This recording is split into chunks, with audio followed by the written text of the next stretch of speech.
This is my life with albinism. Now, this is my life with albinism. And this is my life with albinism.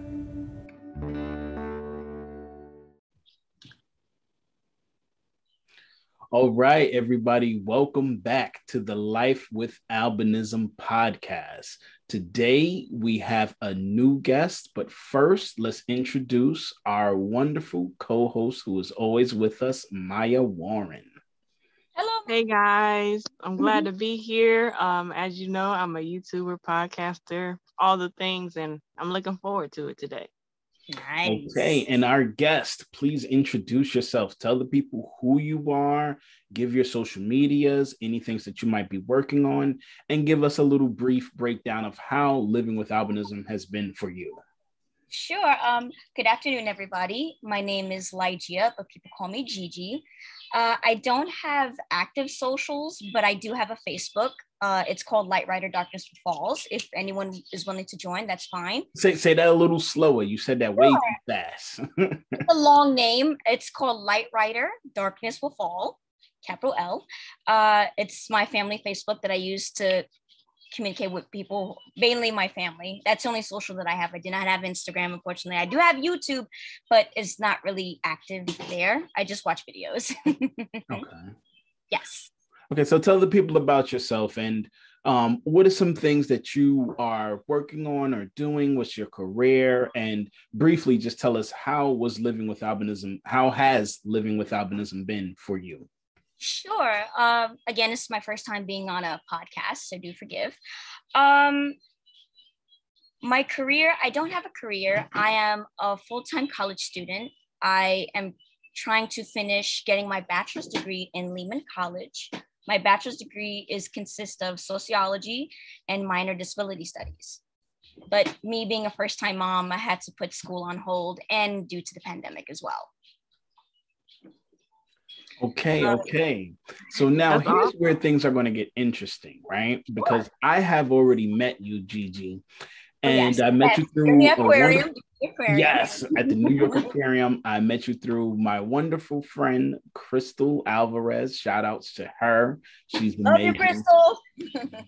So when I spoke with you, you mentioned and showed us some things that were like very shocking. So as we all know, there's different types of albinism. There's about, 3 types of albinism? 3 main types, but there are several subgroups. There is so many. Maya, you're absolutely correct. There's a lot. I'm not an expert. Let's just start off the bat. The type of albinism that I have is considered ocular albinism. And what that entails, I may have the pale skin as you guys have, pale eyes, but my hair is not as pale as a typical albino person. I also have, with this type of albinism, I have Hermanski Pluglock syndrome. It is a type of blood genetic, I'm going to say generic, but I might be wrong. It's a type of thing where we can't produce white platelet cells, or we produce them kind of funky. So we tend to bleed very easily. With this type of disease entails of pulmonary fibrosis for some cases like myself, since I am on the HPS-1 scale. It's 1 to 10. 10 being the severity, 1 not so much, but it is severity as well. And it's predominantly with those like myself who are in the Hispanic community, mainly Puerto Rico. Yes, what I was saying, I do apologize. Yes, baby, I'm busy. Okay, so now here's the thing though, Gigi. Yes. So with the ocular cutaneous albinism, yes, I thought that was the ones who had the pale skin and the pale hair as well. Is that not the case? I thought so too at one point, Dale and Maya. I did thought that, but when I was doing research, when I was about, I'm gonna say 27, there's some that have that, but mainly it's not really much of a case. It's just those who look like me, which I have this color hair, which is dirty blonde, predominantly with those ocular albinism. That is not dirty blonde. That's like full on brown. That's like almost a dark brown. Exactly. It's beautiful. Thank you. Exactly. I did cut my hair short, but that's another story that will be for another day. But yes. Just like there's other albinos who have actual, I'm going to say carrot top hair color. Yeah. Could be white, like lighter orange or darker red. Yeah. Now, see, here's why I was confused, right? Sure. Because so first I thought the oculocutaneous albinism were the ones like myself who have the pale skin as well as the pale hair. But then in addition to that, the second most popular type of albinism, those are the individuals who have a darker hair, about like maybe about as dark as my beard is, but all over, not just in the beard, but all over. Yes. But they also have a slight tan, like they're slight tannish in their skin complexion as well. Whereas Gigi right here, she has the pale skin like us, but the brown hair like them.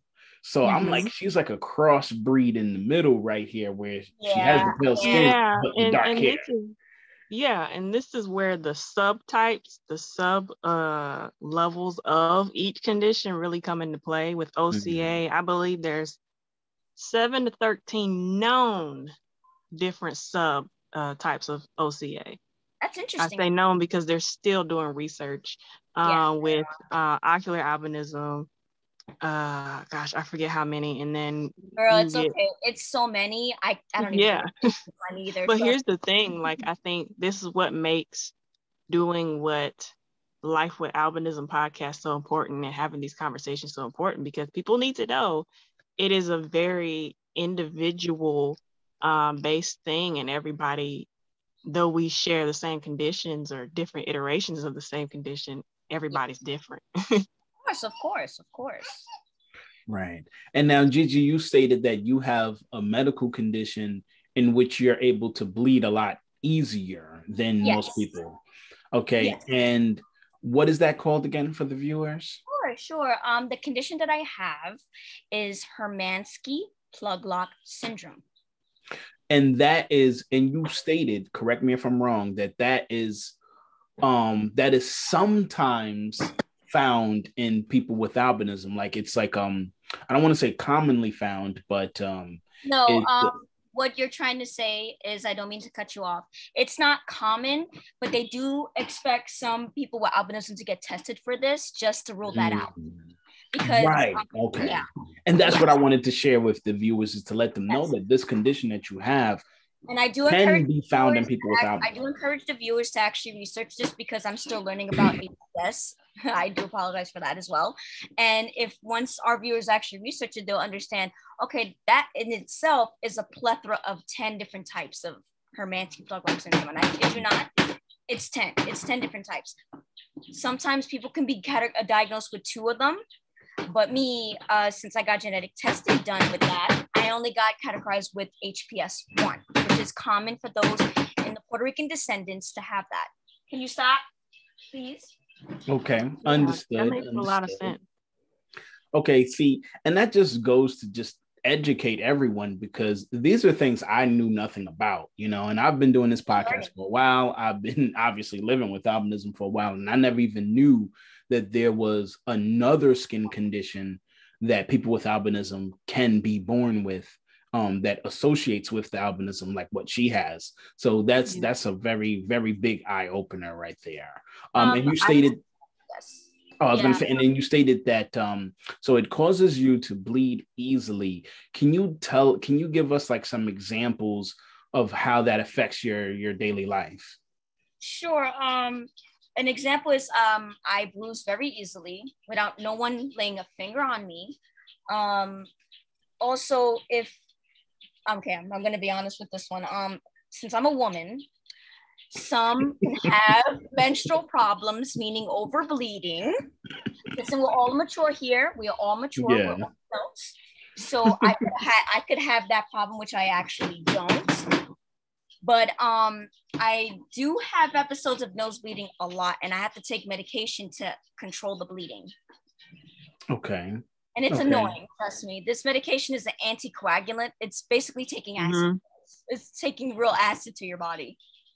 So is it as simple as you accidentally bump your elbow against your dresser and then you start bleeding? If it's a cut, yes. If not, it's just going to be a big bruise, and it's going to take about 2 months to physically go away. 2 months for one bruise to go away? Yes. I'm nodding my head because I have two chronic illnesses, and one of them is hypermobility spectrum disorder. And one of the things that people with this condition deal with is bruising easily. So when you said the 2 months to heal a bruise, like I felt that. And even like poor wound healing is something I experience as well. So yes. Okay, so you have I easy do bruising apologize, too, Maya. Maya. I agree with you because I had some wound healing in my own terms as well, and I actually didn't know you have that. That's really interesting. mm-hmm. So Maya, you have a condition in which you bruise easily too, as well, right? Mm-hmm. And awesome. does it also? What about bleeding? Is that part of your condition as well? I have not noticed major like issues with bleeding, mainly the poor wound healing, the bruising easily. But that is something I, to pay attention to. Now, would you say, Maya, that your condition, your skin condition, would you say it's associated with the albinism or it's correlated? Well, being that hypermobility spectrum disorder is a connective tissue disorder, I've done a lot of research on all my, illnesses and albinism and all of that. And there are some studies that say certain things like what I have could be attributed to albinism, but there's not nearly enough research on, all the things that could go along with albinism out there to really state that that's a definite thing. That's interesting. That's really interesting. Again, I'm still learning about this whole thing myself. So I'm not an expert. Well, the way I view it is you're an expert in the fact that you have it. That makes you an expert, but there's so many layers to chronic illnesses and medical conditions that I don't think anybody knows everything. Yeah. Okay, good. Thought I was the only one. Okay, good. I feel safer now. Can you not? No, you're good. So now, Gigi, tell us. So let's get to know you a little more on the albinism side of things. Do you wear contacts? Do you wear glasses? How is your vision? Okay, my vision is poor, obviously. I used to wear glasses from birth all the way until I was 14. I do not wear glasses because I was bullied verbally, obviously, yes. So I chose not to wear glasses, though I am supposed to be wearing glasses, especially for the sun. Okay, so do you wear sunglasses when the sun is out? No, again, I just don't wear no glasses. No offense to anybody. I got tired of being made fun of over the years of being called. There's a show on NNEddie that when Kevin calls, I think the Ed's dork. So I was always constantly called dork. And I just said, okay, I'm not going to wear glasses no more. I was bullied in school and by my family for that. So I just said, okay, no more glasses. Okay, so now, how was it? We're going to talk about self-advocacy for a little bit. So Gigi, how was it for you to advocate for the things that you needed in school, seeing as your albinism didn't just come with, your skin being burned from the sun and needing glasses? You've had other skin conditions on top of that. So what did you do to advocate for those parts of your condition while in grade school? See, that's a good question, guys. Thank you, Dale, for that question. I never advocated for myself, believe it or not. I started advocating for myself when I actually went to college. Because me being in elementary school to junior high to high school, I was in a specialized program of IEP. So all my goals were already met and they were already advocating for me. So I was never taught to advocate for myself. So when I started going to college, I understood that the ball game is totally different. If you need, like, for example, in my IEP stated that I need extra extended time during test taking. If I would never advocate for this, I would not get it. So I kind of am glad that I went to college and still going because it taught me to advocate for myself. Okay. And when you begin to advocate for yourself in college, did you get things like a note taker, someone to write down the notes on the board that you couldn't read? Yes, I received all of that, and I had to run around for that and a lot of advocating. Yes, I had a note taker. I had extended test taking time, large print if needed. I also have a talking calculator because I just got diagnosed of having a learning disability in math, and I also have ADHD. You have ADHD, you said? Yes, hyperactive activity disorder. My brother has ADHD. And with that, I just got diagnosed with learning disability in math. Okay. So then for you, school advocacy was on a whole nother level because you had to also cope with the ADHD. You also had to cope with your learning disability in math. Yes. So how was that? Were you given tutors to help you with that? Funny thing about that. I never received tutoring.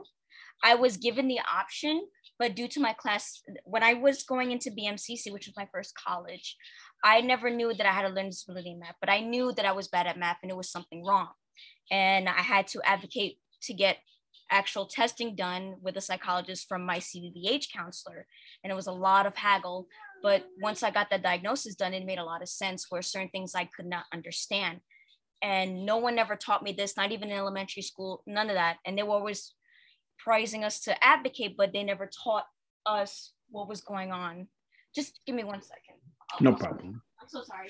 So, that's was similar for me as well, right? Like in grade school, of course, I didn't advocate for myself. My parents would advocate for me. So my mother was the one going to the schools and making sure I had the test taking tools I needed, making sure I had magnifying glasses, making sure I had glasses and stuff like that. So my mother did that. Whereas when I started going to college, at that time, that's when I had to start learning to advocate for myself and me reaching out to the different departments and figuring out what it is I need. Do I need note takers? Do I need this? Do I need larger print?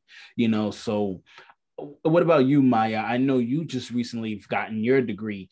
How was it for you to advocate when you were in college? Well, I will say that I started self-advocating in middle school. Mm-hmm. And while my grandmother was very supportive, I kind of took it upon myself to be like, okay, I am the front line of communication. I need this, this, and this, and be able, I started kind of studying myself to figure out my needs, because part of self-advocacy, there's 3 parts to self-advocacy. There's understanding your condition or your disability, understanding what you need in light of those things, and understanding what resources you either need or what are available to you and taking advantage of those. And so I didn't know that I was self-advocating at the time. I was just making sure okay, I'm doing everything possible to get good grades, to make sure, I don't have any beef on the basketball team. And then in high school, that's when I started noticing, I'm self-advocating. And I was literally at that time I had an IEP program and I would communicate with my teachers and whatnot. And if I had some issues with because there were some issues in high school where either a teacher didn't know how to make something in larger font or whatever, I would okay, can I leave class? Because I know who can make it larger. All right, give me a pass. I'll go make sure they blow it up. Mm-hmm. And so by the time I got to college, I had that practice.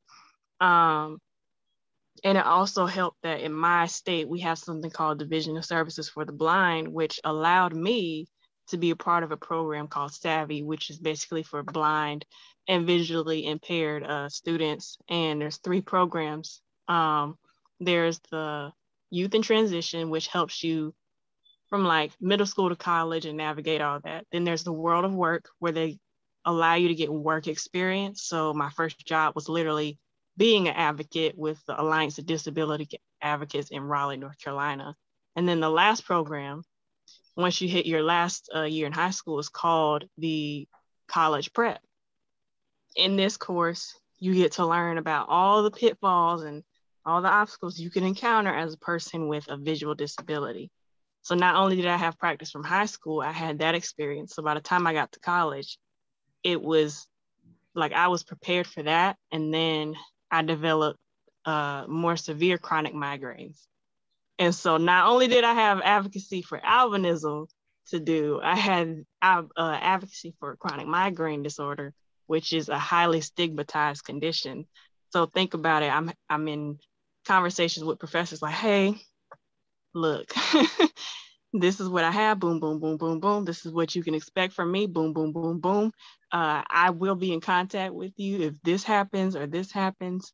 And so I had to do that every year, every semester, sometimes multiple times a semester. Yeah, and one thing I would say, which makes self-advocating with albinism the easiest, is that whatever state you live in, there is a department for the blind and visually impaired, whatever state you're in. And they all have different rules, regulations, different programs, different benefits. So I would suggest that if you do have albinism and you want to advocate for yourself and receive all of the benefits or all of the perks or all of the different things that you may need to go to school, go to college, work, whatever the case, first things first is look up what is the department for the blind and visually impaired in your state. Once you figure out what that is, contact them, register with them, sign up with them. And from that point, you'll be assigned a case manager who will then be able to help you with everything from finding a job to, if you're already in school, making sure you get all of the programs and all of the things that you need in school. And if you're in college, making sure you get all the stuff that you need in college. And I will say that it's helpful because you're able to access adaptive technology through their help, as well as if you do encounter some discrimination or a bump in the road, it's good to know they're in your corner. Like you're not handling it by yourself. I agree. How I was brought up, I grew up in a big household where they never understood my condition. My family did not know how to handle anything. My mom was a drug addict, so my grandmother raised us, and she never knew none of these services until she, God rest her soul, passed away. And then my aunt took over, and once we moved to Brooklyn, she noticed there was a lot of opportunities for me to excel, where she found the Commission for the Blind, the Children Family Services, which she got in contact with them when I was in elementary going into junior high. And she didn't know how to help me advocate. See, I didn't have much family support. Their way of supporting is, oh, you're albino, you're special. You're going to stay in the corner like a little pet and you're not going to do nothing. We're just going to make sure you just finish school and don't do nothing. I didn't want that. I had to fight to learn how to cook. I had to fight to learn how to be independent. And I had to fight to go to college because that's what I wanted to do. And I actually am glad that I did that because I've learned how to advocate for myself and learn things that would be best for me. And I had a lot of professors who were bad. Some were really good. And some of them commended me for being an advocate. And some of them didn't know nothing was wrong with me. They said, well, you never told me, I would not know this. Mm-hmm. Yeah. And I would say the same thing for me. Like, I don't know if they do this now, but when I was a kid growing up, anyone who was visually impaired or blind, they just wrongfully placed you in special education. So back when I was a kid, it was called special ed or special education. They probably I don't know why they do that to us. I don't know either. That's what I was trying to find out. To be honest, high school and junior high were the worst because I was just having my hand held in the corner and everything was so different. And once I got to college, I did almost fail in college because I didn't understand these things. I was never put in a mainstream class. I was never put in these things in an actual setting. So I had to basically play catch up and say, okay, I got dismissed from one college for math. I said, I'm not going to do this again. And I had to learn by myself to advocate and seek these services with the commission counselor that I had who helped me, but I had to do the footwork. Yeah. And see, like for me, them wrongfully placing me in special ed because of my vision, not because of my learning capabilities. So I was in special ed up until I believe about 6th grade. And it was pretty severe. Like I was in a classroom with like 6 other kids. I was in special ed all my life, to be honest. Wow. It's not for behavioral thing. I was never tested for disability in math until I was. It was just because of you having albinism in your vision. Yes, and me having ADHD. That's why. The main reason I was in special ed is because of me having albinism and the fact that I have ADHD because I was very disruptive in class. So they say. Right. So now when you have that, now you're not learning at the same pace as a normal kid because you're stuck in special ed. And then when it comes to that, there's really no there is like a somewhat of an in between. But if you're in special ed, you're now for me, I was stuck in a class with like 6 kids and half of them would just drool all day and could even interact. So it was just like, but luckily, like I said, I had a mother who advocated for me. And when my mother, seen and noticed that I'm in a class with these people who had no cognitive capabilities at all, she was like, yo, get my son out of this class. Like, you know what I mean? And it made sense too, because I was outperforming all of them in every single thing. But simply because it was special ed and I don't belong there. So it was obvious that I would perform better than them and everything. So then it was like, hey, he really doesn't fit here mentally. So we need to go ahead and get him over to mainstream. So my mother fought for that for me. So then by the time I went to middle school in Virginia, I was now in mainstream with regular children and learning at a regular pace, Mm-hmm. That's lucky for you, because I was supposed to be put in mainstream for English at one point when I was in junior high. But I had a teacher who was severely bullying me and convinced my mom that I was so that chance was gone. So I was in, like I said, special ed all my life until I got to college. And it was just, once again, a different ball game, and I had to catch up. See, I didn't even think that you can make it to college if you've graduated with a special education diploma. Is that that's another thing? That's another thing I had to fight for, because I was, regions, right, in high school. Yeah. Mm-hmm. So I was doing regions, but I failed. So I did the RCT. It's something pre-regions, but you still pass. But they, I was able to get a regular diploma because I had to, because I basically took RCTs and I passed them. Now, if I didn't, then they will put me in an actual IEP diploma. The lucky thing I did, I had to prove them wrong that I passed my RCTs. And due to me passing these pre-regions, since I failed the regions, I was able to attain a regular diploma. So now, what about you, Maya? Were you placed in special education? Did you have like a middle ground? I was in like pre-K and elementary school, like half of elementary school. Like I remember riding the short bus, and it wasn't until I got to middle school and I saw one of the buses passing by and I saw the classic handicap sticker on it. I was like, they had me in there, but ain't nothing wrong with me. And not to say anybody who rides that bus has something wrong with them, but I just like, I don't have any like severe types of disability that would warrant me to be in that situation. And I was forced to ride the school bus all my life, so yeah, and so it was always interesting. But I did have, now this is one thing I did like, my IEP teacher would always pull me out of class to do like different things, teach me how to use a monocular and all that stuff. But thankfully, I dealt with mainly the bullying because I was in mainstream classroom settings. Like I remember in elementary school, I don't know if I mentioned this on here before, but I was handing another kid a pair of scissors and our hands accidentally touched and he just wipes his hands and runs away. And I'm like, dude, I'm not catching, I had a funny experience myself. When I was in elementary school, they will always call me this word, and I will never forget it. White rat, because I love cheese. So they will always call me white rat, blind girl, and my family would call it the same thing too. Wow. Or it's another word too that they'll use, chia, because of my name. I will say all these challenges that each of us have experienced in our own like unique, lives with albinism and the things that other people with albinism have dealt with, it just speaks to the resilience that we have, and the level of, now I'm not going to make a generalization, but everybody that I know with albinism, I feel like we've had to grow up a lot quicker than most individuals. I agree on that. For sure. Yeah. I had to grow up myself. I had to grow up real fast. Yeah. And I think just to set the record straight so that people know, people with albinism are wrongfully placed in special education because of their vision. And the reason for that is because people who are severely visually impaired, or mostly people who are blind, have to be placed in special education because you cannot learn at the same rate as a normal kid when you absolutely have no vision at all.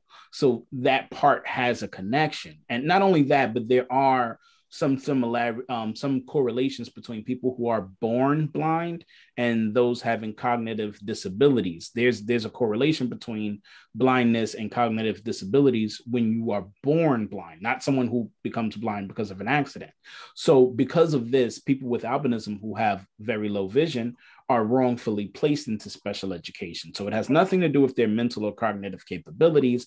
It's just a wrongful placement because that's where you would also place individuals who are blind. So if you find yourself in that situation, have your parents advocate for you to become into mainstream, especially if in fact you know you have the mental and cognitive capabilities to perform at a normal rate. Yeah, and I will say that the origins of educational institutions doing that, it really dates back to the early 20th century when not just people with albinism, but people who were blind or had any sort of invisible disability were institutionalized. Right. Of course, yeah. In that time era, yeah. They shunned them from the public eye. Right. And there's nothing wrong with making sure that there's a separate class or a separate classification for individuals who are blind who have to learn. But the issue is when you mistakenly place someone else in that class just because they have low vision, which in that situation, now you're making that mistake because now you have a bunch of people with albinism who are in special ed because they have albinism, but the albinism does not affect their mental or cognitive capabilities. So now, mind you, everyone on here is kind of old, so I don't know if they still do this now, but when we were kids, this is how it went down. That's a good question. I don't even know. Yeah, right. We don't know because we're not in grade school no more, but when we were kids, that's how it went. Yep. Hopefully they've changed the system now. If they haven't, someone please tell us, please let us know if this has changed or not. Yes. But I want to go ahead and thank you guys for yet another amazing episode. I think we've given a lot of great advice about advocating for yourself, whether you're in school, college, or working. And I think that you guys both provided some great information. So we're going to give the guests the last word. Gigi, anything else you would like to say about albinism, about self-advocating, or anything before we close off the show?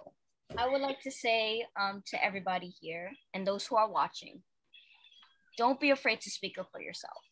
If you know you need something, advocate for yourself. I strongly agree. Advocate, advocate, advocate, please. If your family don't want to help you, just keep going. Still do it. Don't let nothing stop you. Even if you have albinism, that is nothing. That's just a visual impairment. Doesn't stop you cognitively, physically, anything. Absolutely. Absolutely. Thank you for that, Gigi. So listen, since you are in the New York area, I'll probably be reaching out to you some more episodes. So be on the lookout for that. Sure. Definitely. And yes, Maya, I'm sorry, go ahead. Say that again. I said I actually enjoyed this. This is actually really interesting. Thank you. I'd like to keep on going too, being on it again in every episodes if you want. Right. And we will soon be back to doing regular episodes face to face. Of course, we're doing Zoom during coronavirus, but things are winding down a bit. A lot of people are getting vaccinated, so we'll probably start opening up for face to face shows very soon. And last thing, also, don't forget, we still have LWA, Life with Albinism t-shirts available for sale in medium and large. If you do want one, please contact me. You can contact me on IG, life_with_albinism. You can also contact me through Facebook, Dale Hamilton. You can contact me on any platform of your choice. And again, Maya, wonderful co-host. Thank you guys both. This has been a great episode. Thank you. Thank you.